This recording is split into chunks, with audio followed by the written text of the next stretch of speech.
O vai e vem de decisões judiciais para libertar Lula é o tema da entrevista do dia com Maria Lídia Flandre. Entrevista o jurista Walter Maierovitch, que é desembargador, foi ministro de Estado na Secretaria Nacional para Contraste ao Fenômeno das Drogas e é fundador e presidente no Instituto Brasileiro Giovanni Falcone. Muito obrigada, Maierovitch, por estar conosco. Bom, de ontem, né, para cá, quantas decisões judiciais e que geraram um sobressalto muito grande, né? O que está acontecendo? Então, vamos esclarecer o que está acontecendo. Aquele desembargador de plantão, Rogério Favretto, lá do Tribunal Regional Federal da 4ª Região, ele tinha competência para suspender o cumprimento da pena que havia sido determinado por um colegiado do próprio tribunal? Olha, é de uma clareza solar que não, e por vários motivos, ele errou.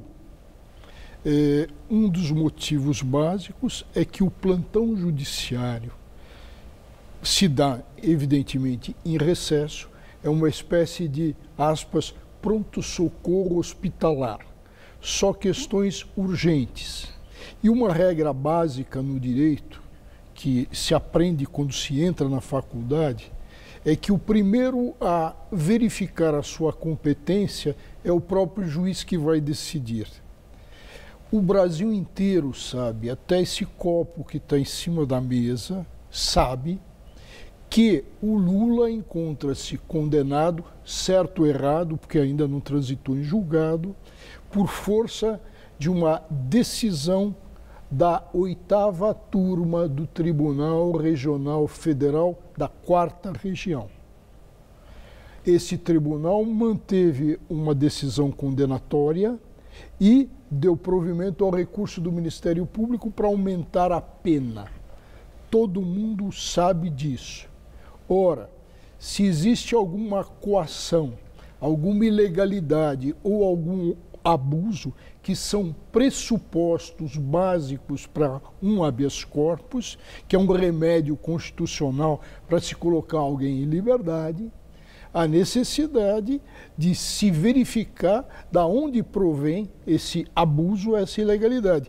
E na petição estava lá que provinha da vara do juiz Sérgio Moro. Ora, o desembargador poderia verificar e saber que não, que o coator era o próprio tribunal. E se era o próprio tribunal dele, a competência era do Superior Tribunal de Justiça.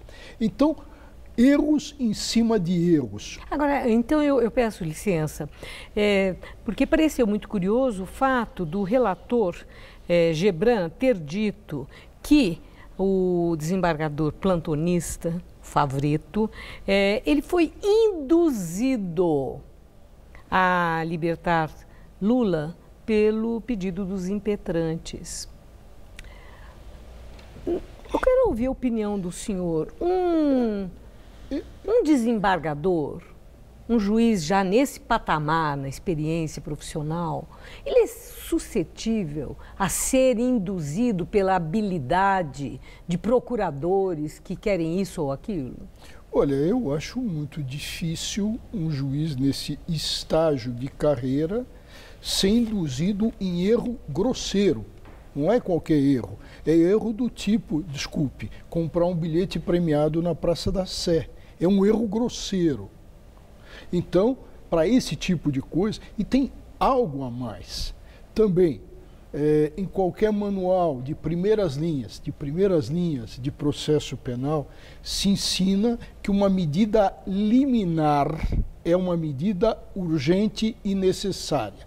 Em habeas corpus liberatório, uma medida liminar só é dada quando é flagrante, é visível, é inconteste o abuso e a ilegalidade.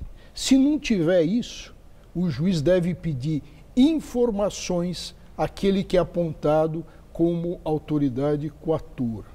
Ali Não tinha nada, além de urgente. Veja, eu estou falando tecnicamente, eu não me meto em questões de políticas. Sim, tecnicamente.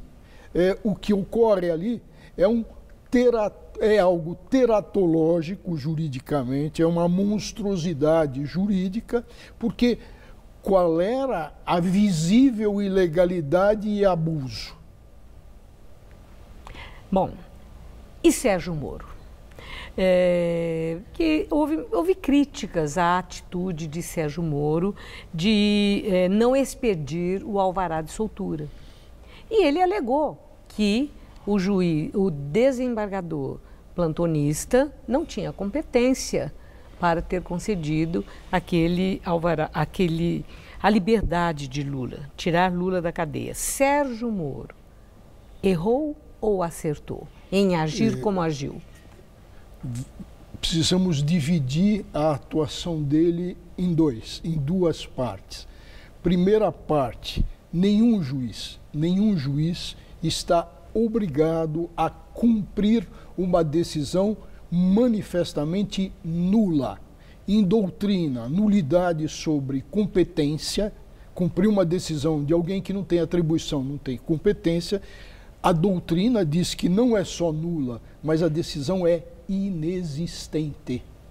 Ele estava diante de uma decisão nula, inexistente, não pode cumprir. Ponto.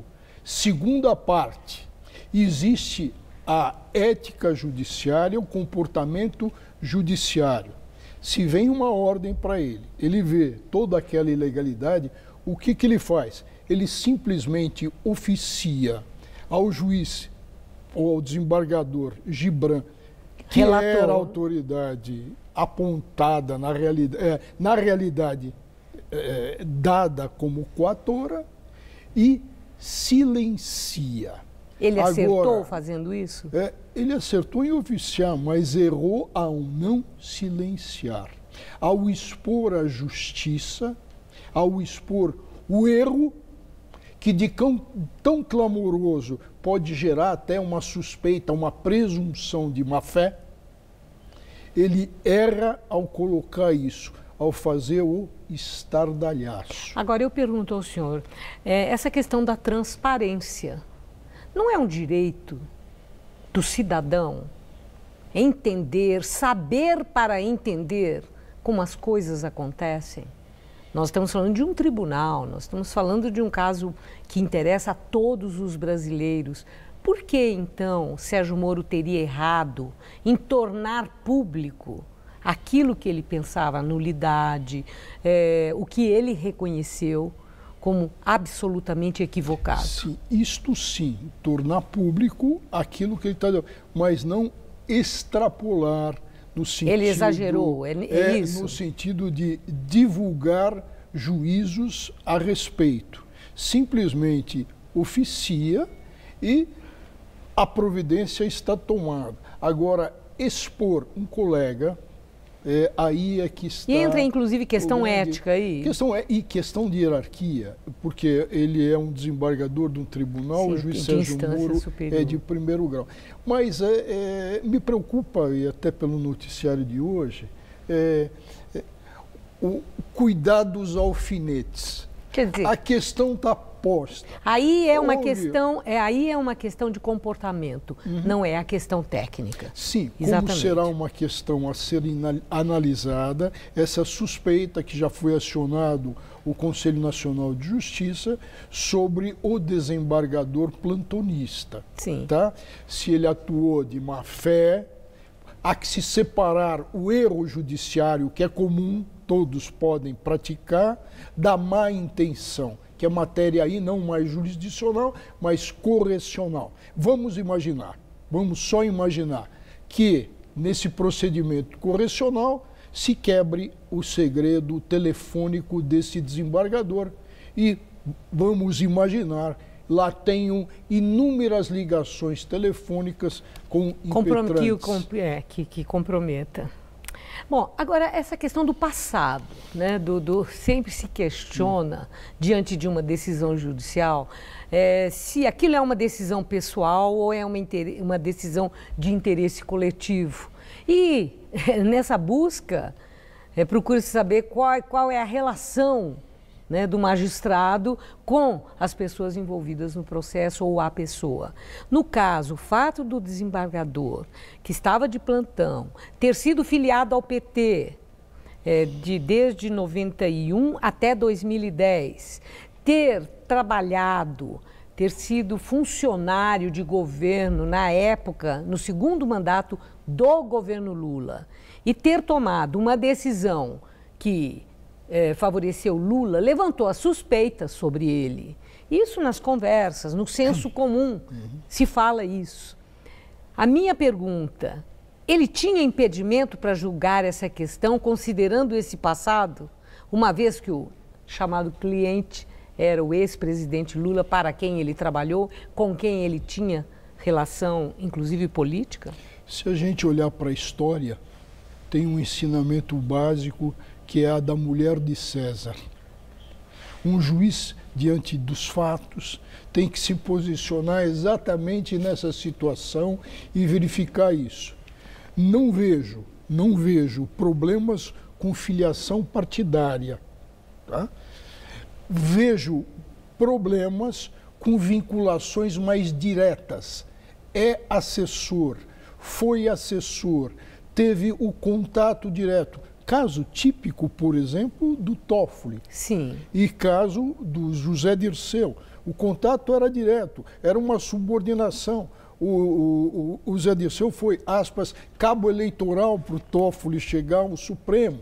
São vínculos que não podem. Aí vem a questão do que o jurisdicionado, o que o cidadão comum tem de fazer um juízo, é da boa imagem da justiça. Nós assistimos o ministro Celso de Mello, por exemplo, se dar por impedido nos casos do Sarney, porque ele foi escolhido para o Supremo pelo Sarney. Mas é sempre a regra da mulher de César.